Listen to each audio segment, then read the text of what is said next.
আসসালামু আলাইকুম বন্ধুরা, আজকে আমি সুন্দর একটি গলার ডিজাইন তোমাদের সাথে শেয়ার করব। এখানে আমি একটি বক্রম নিয়ে নিলাম। এই যে দেখো, প্রথমে আমি গলাটি এখানে 3 ইঞ্চি চওড়া নিব, 7 ইঞ্চি নিতে হবে লম্বা। এই যে দেখো, গলার লম্বার মাপটি নিলাম আমি 7 ইঞ্চি, চওড়া নিলাম এখানে আমি 3 ইঞ্চি। এখন আমি এই যে দেখো 3.5 ইঞ্চিতে দাগ দিয়ে নিলাম।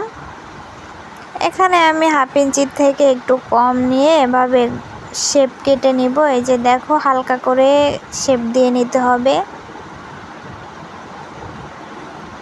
এখন আমি এভাবে ভিতর থেকে ডান করে আমি এখানে দাগটি দিয়ে নিলাম। এই যে দেখো, এভাবে চিকন করে মিলিয়ে দিতে হবে।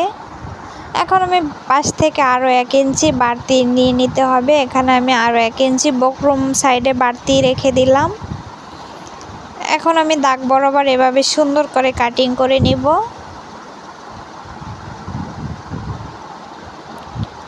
এই যে দেখো বন্ধুরা, গলাটি আমি কাটিং করে নিলাম। এখন আমি এভাবে কাপড়ের উপর রেখে পাশ থেকে হাফ ইঞ্চি বাড়তি রেখে কাপড়টি কাটিং করে নিতে হবে। এই যে দেখো, আমি পাশ থেকে হাফ ইঞ্চি কাপড় বাড়তি রেখে গলাটি কাটিং করে নিলাম কাপড়টি। এখন আমি কাপড়টি এভাবে গলাটি বসিয়ে কাপড়ের উপর দিয়ে এভাবে ভাঙা দিয়ে সেলাই করে নিতে হবে। এই যে দেখো, আমি পাশ থেকে হালকা করে একটু ভাঙা দিয়ে এভাবে সেলাই করে দিলাম। বক্রমটি আমি কাপড়ের সাথে লাগিয়ে নিলাম এভাবে সেলাই করে।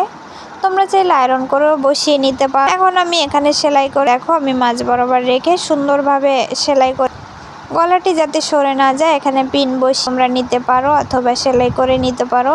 আমি এখানে হাত দিয়ে সমান করে বসিয়ে ঘুরিয়ে সেলাইটি করে নিব।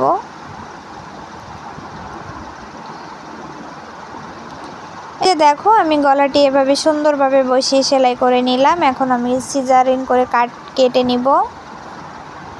এই যে দেখো, আমি এখানে কাটিং করে নিলাম। হালকা করে আমি এখানে একটু কেটে দিলাম। এখন আমি হাত দিয়ে এভাবে গলাটি বসিয়ে দিব। এই যে দেখো, আমি উল্টিয়ে নিলাম। এখন হাত দিয়ে গলাটি সুন্দরভাবে এভাবে বসিয়ে নিতে হবে। সুন্দরভাবে গলাটি এখানে আমি বসিয়ে নিলাম। এখন আমি এভাবে পাশ থেকে আরেকটি চাপ সেলাই বসিয়ে দিব।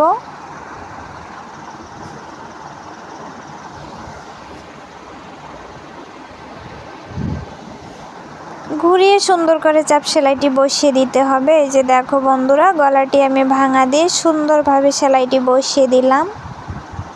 এই যে দেখো, জামাটির গলাটি আমি তৈরি করে নিলাম। খুবই সুন্দর একটি ডিজাইন। তোমরাও চাইলে গলাটি এভাবে সুন্দর গলাটি তৈরি করে নিতে পারো।